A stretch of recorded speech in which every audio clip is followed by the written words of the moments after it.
é a compressão dos tendões curto extensor do polegar e do tendão longo abdutor do polegar a nível do primeiro túnel osteofibroso, tá? Lembrem do nome e sobrenome dos tendões na hora da prova. Como é que é a clínica desse paciente? Ele tem dor e edema a nível da estiloide radial, que é acentuada com a palpação. Então o primeiro teste semiológico que a gente vai fazer é a palpação da estiloide radial, tá? O teste especial para tenossinovite e tenosante de Kerven é o teste de Wittgenstein. Como é que se faz o teste de Wittgenstein? Adução do polegar na palma da mão, a gente fecha a mão, serra a mão do punho do paciente, estabiliza o cotovelo em flexão, tá? E eu faço um desvio ulnar do punho do paciente. Quando eu faço esse desvio ulnar, o paciente vai ter uma dor exacerbada, tá ok? Pode dar algum grau de o paciente pode ter algum grau de parestesia no dorso do polegar? Pode, não é tão frequente, mas pode, em função do ramo sensitivo do nervo radial que passa bem próximo ao túnel osteofibroso, tá ok? A outra enfermidade da mão é a síndrome do túnel do carpo, tá? Quais são as estruturas que passam dentro do canal carpiano? São 10 estruturas. 4 flexores superficiais dos dedos, 4 flexores profundos dos dedos, o flexor longo do polegar e a grande vítima da síndrome, que é o nervo mediano. Então, 4 flexores superficiais dos dedos, 4 flexores profundos dos dedos, flexor longo do polegar e nervo mediano, tá certo? O túnel do carpo ele é delimitado, o teto dele é delimitado pelo ligamento transverso e o assoalho são os ossos do carpo, tá? Então, qualquer motivo que aumente a pressão a nível do canal carpiano vai dar uma sintomatologia de compressão do nervo mediano. Vale lembrar que o nervo mediano é responsável por dar sensibilidade da face palmar do primeiro dedo, do segundo dedo, terceiro dedo e a metade radial do quarto dedo, ou seja, daqui para lá, tá certo? Então o paciente pode ter uma parestesia ou uma hipoestesia nessa região. Então você avalia a sensibilidade. Se a gente passar a mão aqui, é igual aqui, esse lado aqui é igual a esse lado, você vai sempre comparando, tá? Um sinal clínico de gravidade da síndrome do túnel do carpo é a atrofia da loja ou hipotrofia da loja tenar. Gira a mão, você fala assim. Região tenar, região hipotenar. Região tenar, região hipotenar. Então, quando você tem uma síndrome do túnel do carpo grave, você pode ter uma atrofia dessa musculatura, tá certo? Em relação aos testes especiais, teste de Tinel, tá? Você faz uma percussão a nível da prega transversa do punho. E quando você faz essa percussão, o paciente vai ter uma parestesia irradiada. Para onde? No trajeto do nervo mediano. Primeiro, segundo, terceiro e a metade radial do quarto. Tá? Lembrando que essa sensibilidade é só da face volátil. Porque na face dorsal, a gente tem a sensibilidade dada pelo nervo radial. Tá? O outro teste para avaliação que a gente costuma cobrar muito é o teste de Fag. Como é que se faz? Faz uma flexão do punho em 90 graus e coloca um punho contra o outro. E o paciente fica assim por 1 minuto. Se em até 1 minuto aparecer a parestesia na região de trajeto do nervo mediano, é sugestivo de síndrome do túnel do carpo. Se aparecer em até 30 segundos, sugere para a gente uma síndrome do túnel do carpo com critérios de gravidade. Tá ok? Beleza. Vai tirar. Então, acabou. Kerven, acabou a síndrome do túnel do carpo. A gente vai passar para quê? Para epicondilite. Fica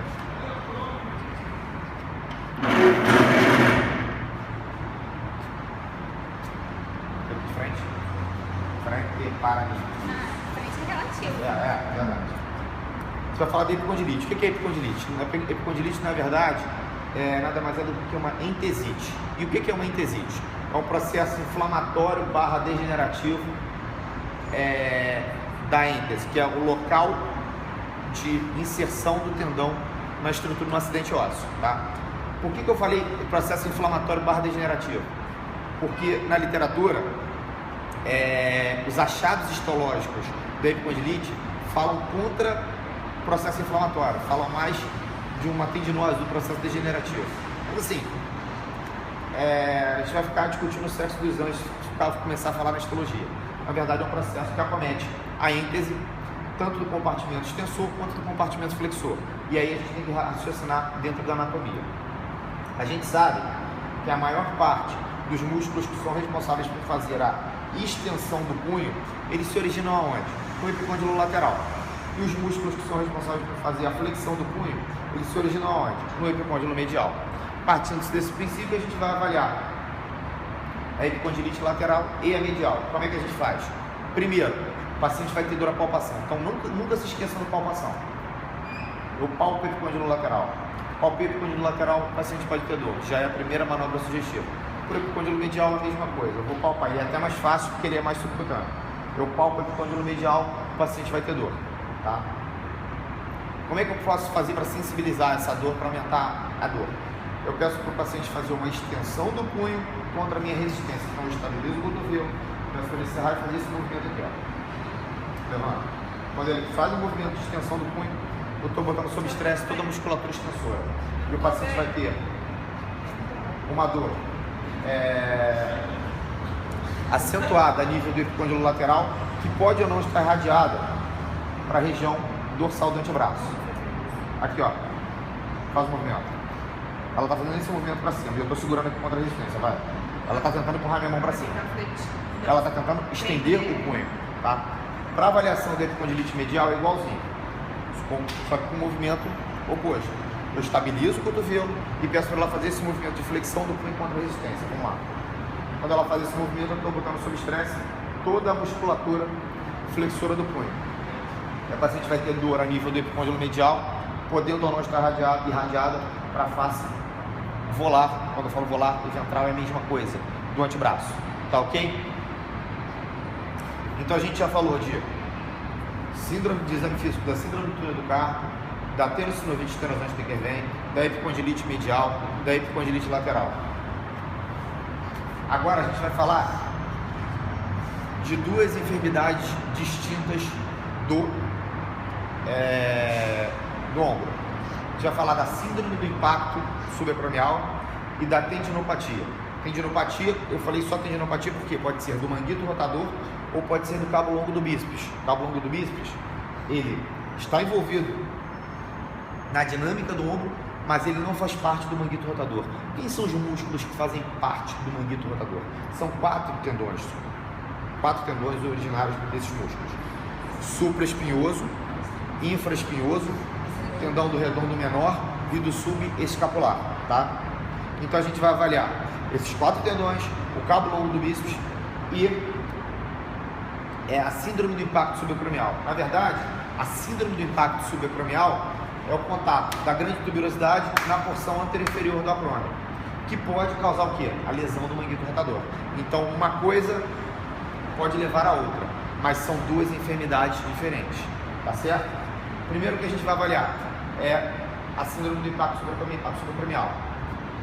Preste atenção nos movimentos que o ombro pode fazer.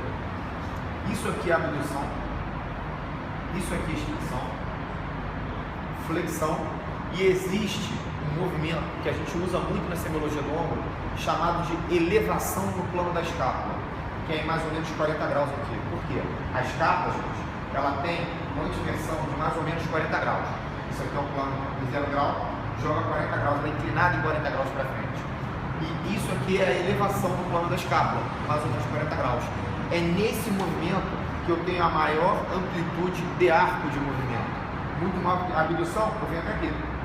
A elevação no plano da escápula, ó, vai até lá em cima. Então esse movimento ele é extremamente utilizado.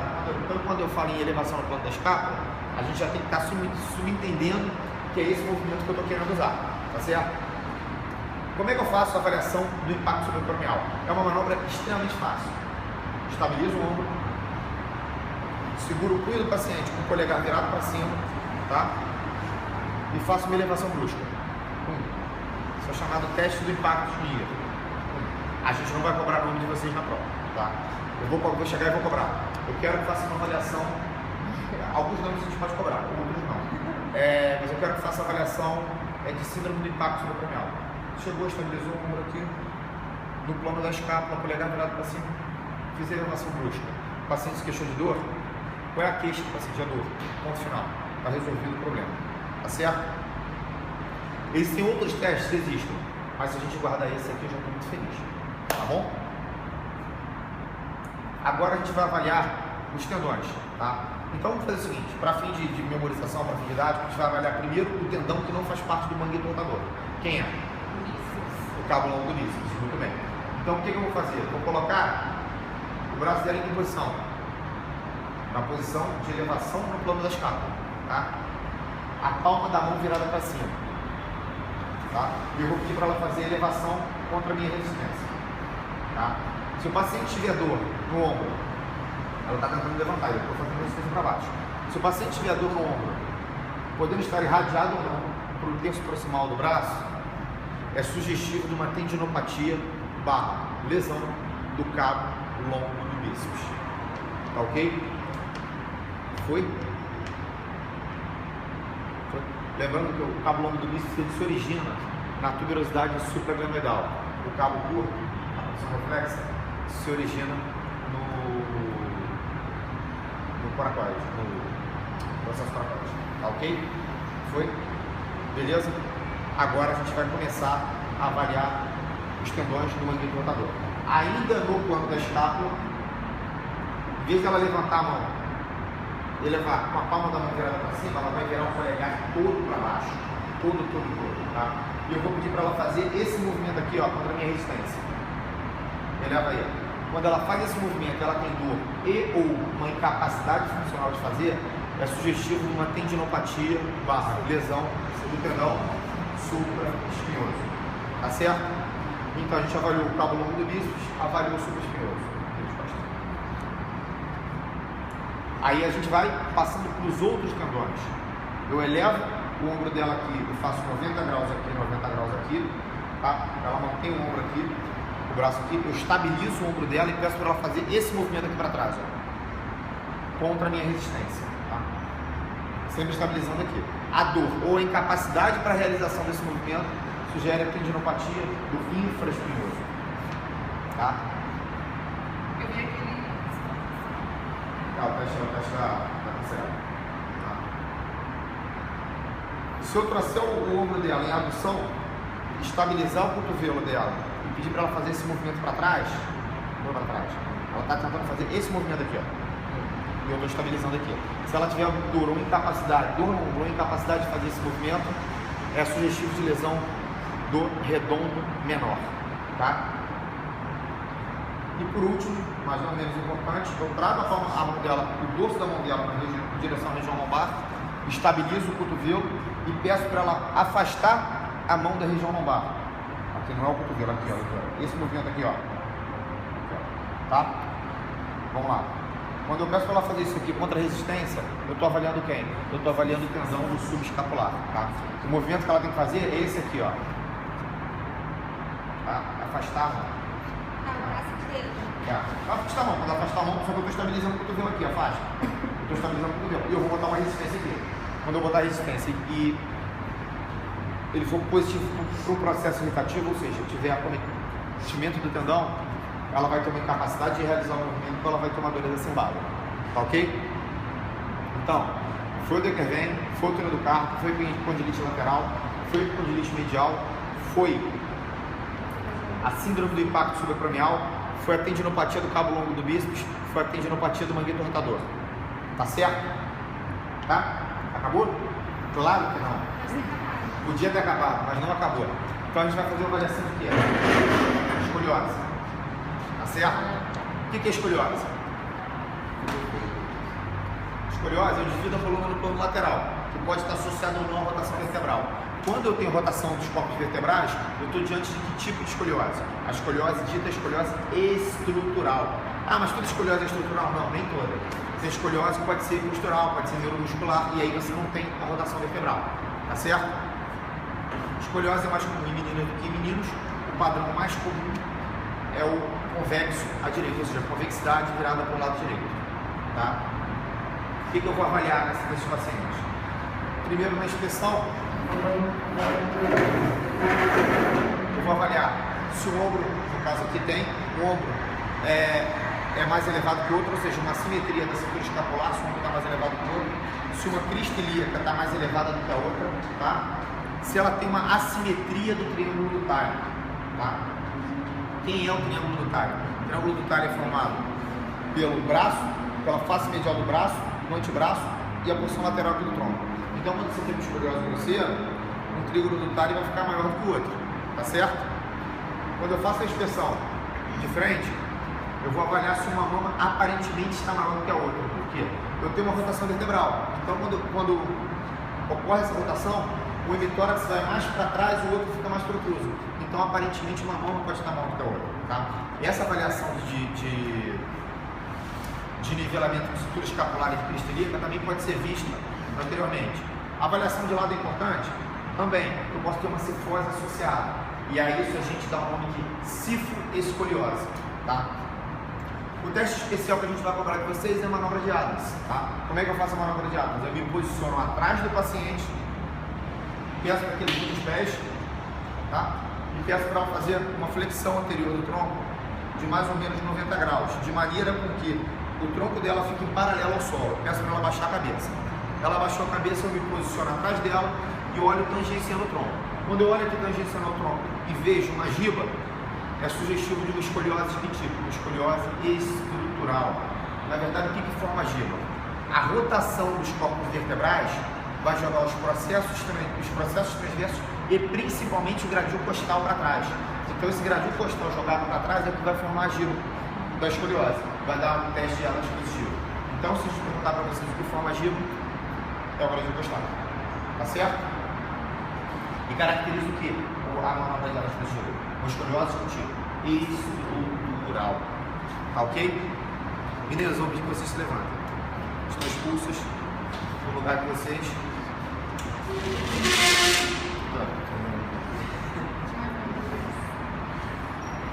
Cabeça pra cá.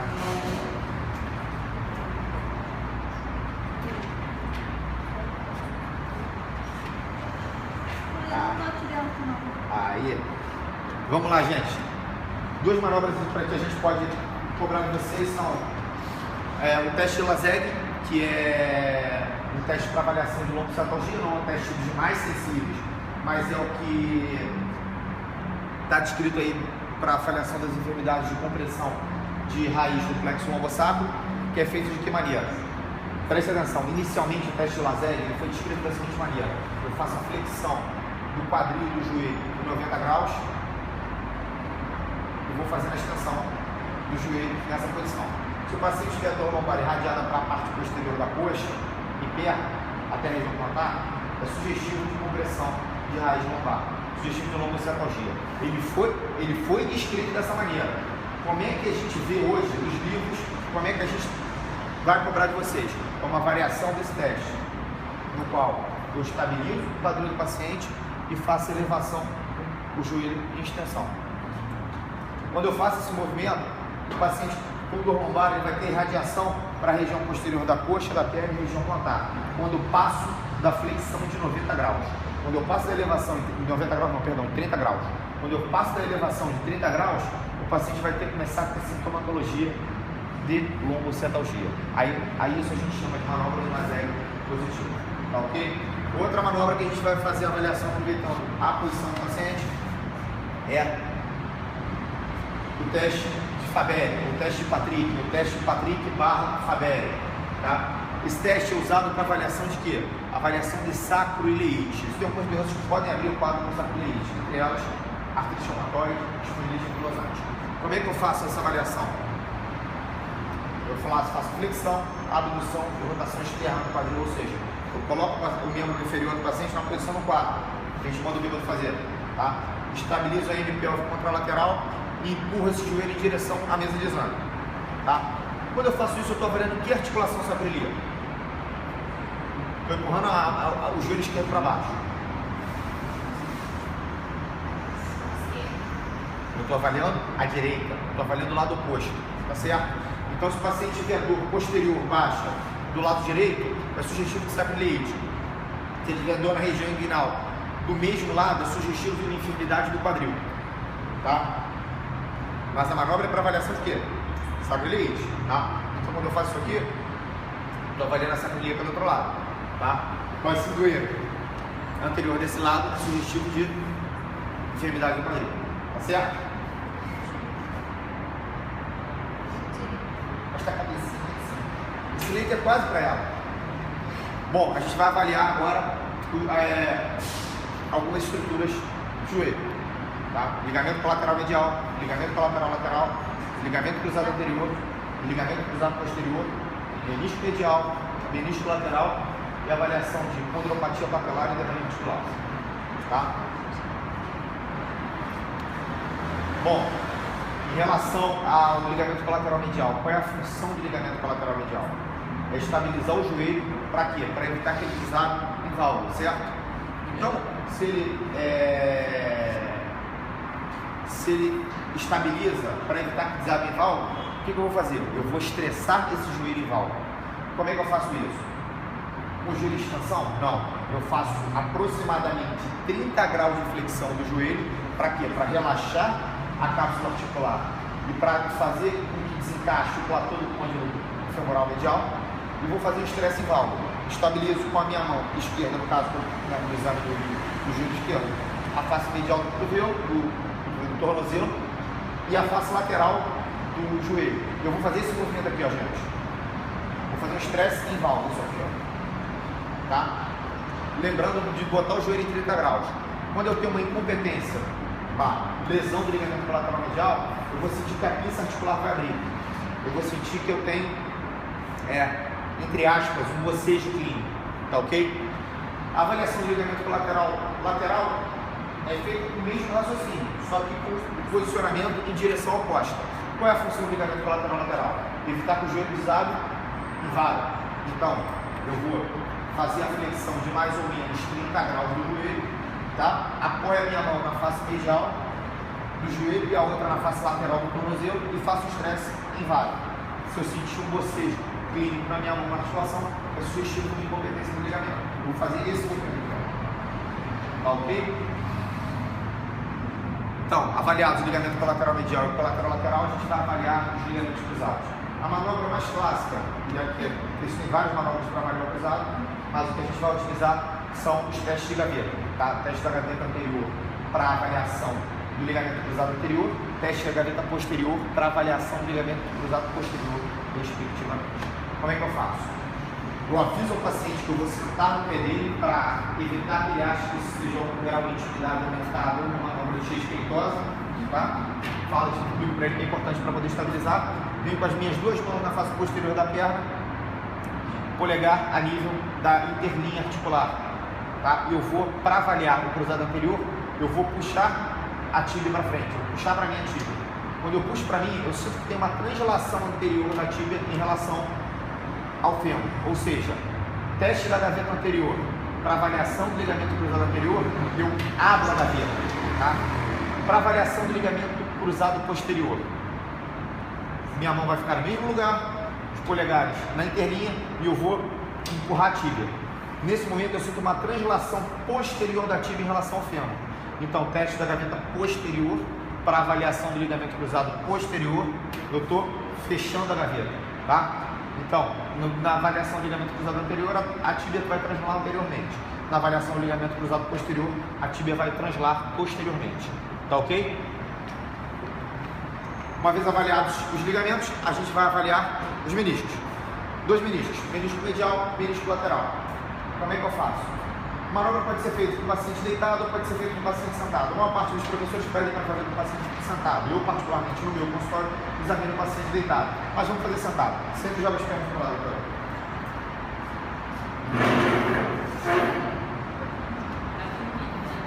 Estava menina, né? Já te libera a cadeira. Só para facilitar aqui. Qual é a manobra mais sensível para fazer a avaliação dos meniscos? Deixa eu um pouquinho mais cá. A manobra mais sensível para fazer a avaliação dos meniscos é a palpação simples da interlinha articular. Então, eu palpei a interlinha articular medial, o paciente tem dor. Eu palpei a interlinha articular lateral, o paciente com lesão de menisco lateral, o paciente vai ter dor. Tá certo? Como é que eu posso fazer para melhorar a sensibilidade dessas manobras? Quando eu quero palpar, bota aqui um pouquinho mais. Quando eu quero palpar com mais facilidade o menisco medial, eu rodo a tíbia externamente, venho na interlinha medial e palpo. Quando o paciente tem uma lesão no menisco, ele vai ter dor. Eu posso estender para poder, estender flexível para poder sensibilizar essa minha manobra. Para avaliação do menisco lateral, a mesma coisa. Eu rodo, só que o movimento oposto. Eu rodo a tíbia internamente, palpo a interlinha e posso fazer extensão e flexão e o paciente vai ter dor. Tá ok? Então, manobra simples, manobra fácil e de alta sensibilidade. Deita de novo. Volta para o lugar. Agora, a gente vai fazer a avaliação de uma possível condropatia patelar. Condropatia é inflamação na língua da cartilagem da patela, tá? Conhecida por todos nós aqui, condromalácia, comum em mulheres jovens, ativas, tá? E que é um processo inflamatório que, se a gente deixar perdurar, acaba evoluindo para lesão osteocondral e, consequentemente, para uma artrose no futuro, numa idade um pouco mais avançada. Como é que eu faço? Para estimular, para causar dor, eu tenho que aumentar a pressão onde? Na articulação do fêmur com a patela. Então, tem duas maneiras que eu posso fazer isso. Uma maneira simples é pegar e pressionar a patela de encontro à face anterior da própria femoral. Quando eu faço isso, o paciente se queixa de dor. E a outra maneira, que é um teste menos sensível, que pode dar dor mesmo nos pacientes que não têm condromalácia, é o teste de apreensão. O que eu faço? Eu estabilizo o polo superior da patela, tá? E peço para o paciente fazer uma contração do quadríceps. É óbvio que se eu chegar para o paciente e falar assim para ele, contrai o quadríceps, ele não sabe onde é o quadríceps e muito menos o que é contração. Então, o que eu peço para o paciente fazer? Deixa a coxa dura, estica o joelho. Quando o paciente faz isso, a patela vai passar por baixo dos meus dois dedos que estão apoiando. A patela vai aumentar a pressão e fricção na articulação femoropatelar. E isso é causa de dor. Tá certo? Para finalizar a avaliação do joelho, a gente vai avaliar o teste, avaliar a presença de derrame articular. Ok? Não é o sinal da tecla de piano. O sinal da tecla de piano é o sinal semiológico da luxação acromioclavicular. Aqui é o sinal do rechaço. Tá? Como é que se faz isso aqui? Existe uma projeção da cápsula articular para a região mais superior, chamada de recesso articular, fundo de saco articular. Se eu tenho um derrame articular relativamente pequeno, como é que eu posso fazer para aumentar a quantidade de líquido concentrado, para aumentar a coluna de líquido, para sensibilizar o meu exame? Eu vou ordenhar todo esse líquido em direção ao centro da patela. Eu faço isso aqui, ó. E aí, o líquido que estava todo espalhado vai se concentrar. Eu venho, trago para cá, venho e empurro a patela para baixo. No rechaço aqui eu vou sentir que a patela vai descer, vai bater na tróclea e volta. Isso é o sinal do rechaço positivo. Tá ok? Claro que se eu tiver um derrame articular muito grande, por exemplo, uma lesão aguda do cruzado anterior, uma lesão osteocondral, eu não preciso ordenhar todo o líquido para cá. Basta eu chegar aqui e empurrar para baixo, que eu vou ver que tem uma grande quantidade de líquido. Tá certo? Não, agora que vai ser a melhor contribuição que você vai tirar o sapato. Sério? Sério, isso. Posso voltar pra cá? Não, agora você vai expor o seu joelho.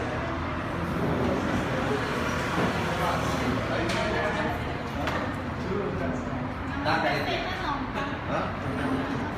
Não. A mesma sonha aceita feita é muito melhor que a dele. Eu posso te garantir.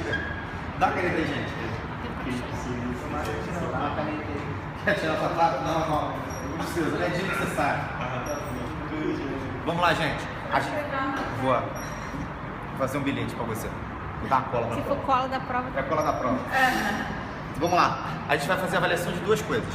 Uma é o neuroma de Morton, outra é a síndrome do túnel do tarso. Tá? O neuroma de Morton, ele foi descrito inicialmente acometendo quem? O nervo. O nervo plantar, mais corretamente o ramo intermetatarsiano dele, entre o terceiro e o quarto metatarsianos, tá? Assim. Pode fazer a prova descalço? Pode, a gente vai saber que você não tomou banho até sexta-feira. Ele é mais plantado que dorsal, tá? Mas eu não vou fazer dorsal porque fica mais fácil da gente fazer aqui, tá? O que acontece? Ele chega aqui e vai se ramificar, vai dar um ramo digital medial para o quarto dedo e um ramo digital lateral no terceiro dedo, tá certo? O que é o neuroma de morte? Na verdade, nada mais é do que um espessamento por proliferação do tecido fibroso desse nervo plantar intermetatarsiano, tá certo? Ele aumenta de volume e aumenta a pressão no espaço por onde ele passa. Isso vai causar dor e o que? Parestesia. Toda vez que eu tenho uma compressão de nervo, eu tenho que lembrar de falar em parestesia, tá certo? Assim como na síndrome do túnel do tarso, assim como na síndrome do túnel do carpo, o neuroma de Morton não é diferente. Tá? E como é que eu posso fazer para fazer a avaliação do neuroma de Morton? Primeiro, qualquer manobra que eu vá aumentar a pressão neles, em cima do neuroma. Como é que eu faço? Eu posso pensar de plantar para dorsal, comprimir. Quando eu faço isso, o que vai acontecer? O paciente vai ter dor acentuada associada à parestesia, beleza. Uma outra manobra é a compressão intermetatarsiana. Eu comprimo o quinto metatarso em direção ao primeiro. Ou assim, e o paciente vai se queixar de dor associada à parestesia. E a manobra de maior sensibilidade qual é? É a associação das duas, que é o teste mudo, que é a compressão intermetatarsiana associada à compressão dorsoplantar. Que o paciente... vamos operar. Que o paciente vai se queixar de dor e parestesia. Tá certo? Foi? Faz o seguinte, deixa eu correr para trás. Oi? O nervo na verdade, é o nervo plantar, tá? Que o nome mais correto seria nervo intermetatarsiano. Devia ter feito a unha na sala. Devia ter feito a unha, né? Pelo amor de Deus, que coisa horrorosa. Vamos lá. Por último, para fechar o caixote. Por último, ainda tem os tender points da fibromialgia, tá? Que aí vocês vão gravar e vão trazer essas informações brilhantes pra gente. Não, você não precisa, não. Precisa? Claro que precisa. 18 dividido por 2 deu 9. Já melhorou pra caramba. Ah, não, mas você tem tanta coisa pra você perguntar isso. O Eider adora. Sério? Adora, impressionante. Vamos lá. Esse vacilo. O que é a síndrome do túnel do tarso? É a compressão do nervo tibial a nível do túnel do tarso. Onde é que está o túnel do tarso? Posterior ao malhar medial. Ali, junto com o nervo tibial, passam algumas outras estruturas. O feixe vascular, o tendão flexor longo dos dedos, o flexor longo do hálux e o tendão tibial posterior. Como é que eu posso fazer para fazer exacerbação, para fazer avaliação dos sintomas do síndrome do túnel do tarso? Igualzinho o túnel do carpo. Eu vou fazer o teste de Tinel. Eu vou fazer a percussão justa posterior ao malhar medial. E o que vai acontecer?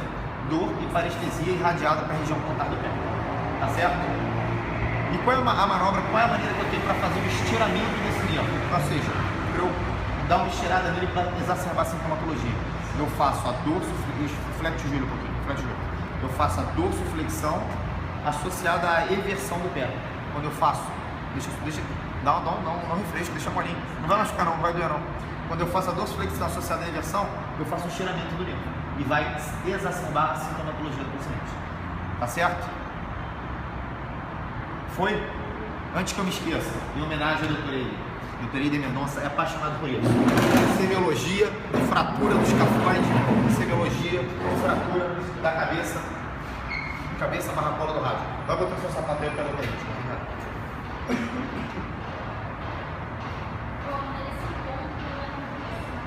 Dá de coelho, tá?